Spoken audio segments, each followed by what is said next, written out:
Well, I'm a wine industry consultant and winemaker. I actually make wine for 4 different wineries right now. I've been at 4 wineries already today, writing work orders and getting the staff to do what I need to have them do.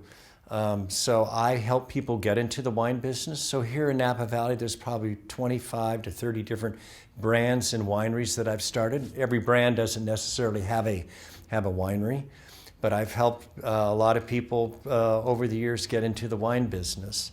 So that's what I currently do.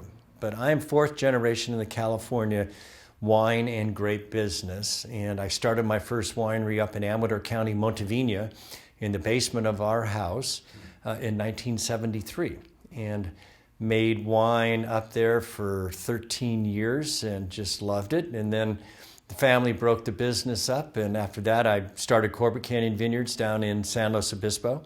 That's in Edna Valley. And then after that, I spent about 15 years with Seagram running all of the Seagram wineries here in the States. So it was Sterling Vineyards, Napa Valley, the Monterey Vineyard, and then I had some influence with projects we had going on in Chile and in Europe. And when I left Seagram in the late 90s, people asked me to start helping them get into the wine business, and that's what I've been doing. And a lot of these projects last 2 years to 5 years to 10 years, just depending on what is needed to make the project work. And currently there's 4 really fun projects that I'm doing right now with a really good cast of people.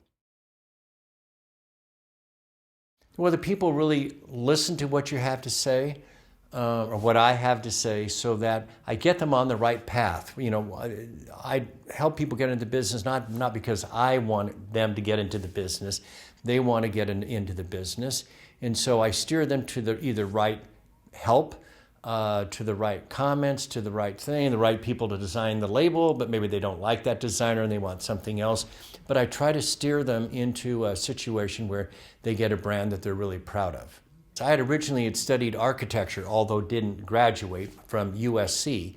And one of the things that's really been fun in this project is the architects that I get to work with on designing and altering the plans so that the winery works. Because when I had Montevina up in Amador County and then again at Corbett Canyon Vineyards, I spent a lot of time in the cellar pulling hoses and being a cellar guy. And so I understand how wineries work.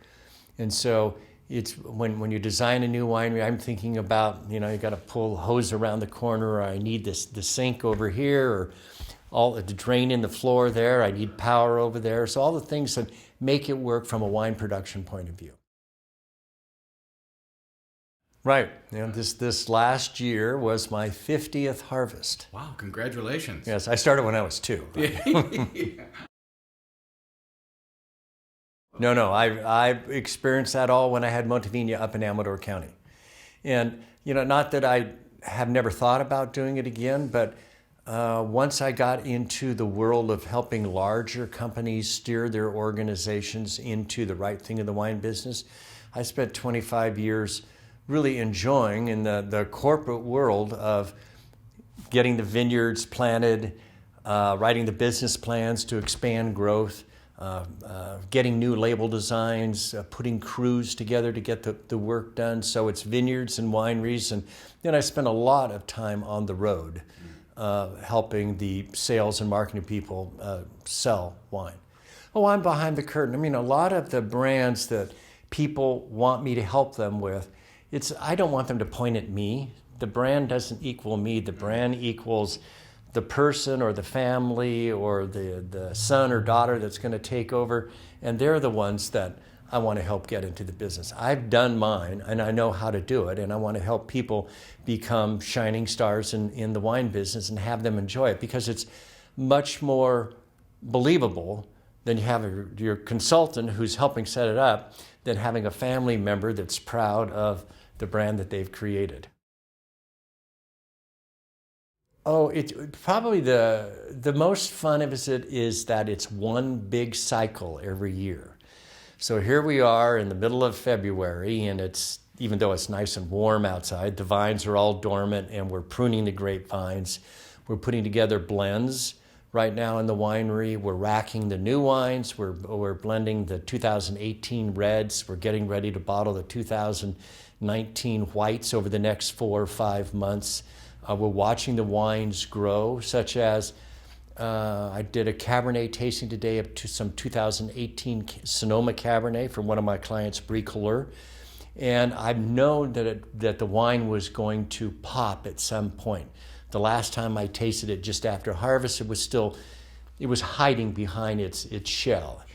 Tasted it this morning out of barrel, and here it comes. It's just great to see. And then this time of year, you get to watch the whites turn into interesting wines.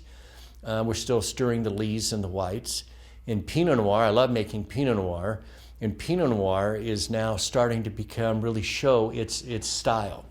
It's interesting watching these wines that we're making come alive, and then we spend a good amount of time in the spring and early summer bottling, and then everybody tries to escape in July or early August and get some vacation time in, and then boom, here comes harvest. And what's interesting about harvest is that the smells, the equipment, all the things that are part of harvest all appear again. So like when you smell your first fermentation, or you taste your first grape juice, or see your first Sauvignon Blanc juice that tastes great, or the smell of something in the cellar. So the cycle goes along, and then you watch it slowly slow down, and here comes the rain, and winter starts to close in, and you get the last of the grapes in, dig out the last fermenter, and boom, it's Thanksgiving. Whew, take a rest. And then December, we start over again, and here we go. Cary at carygott.com.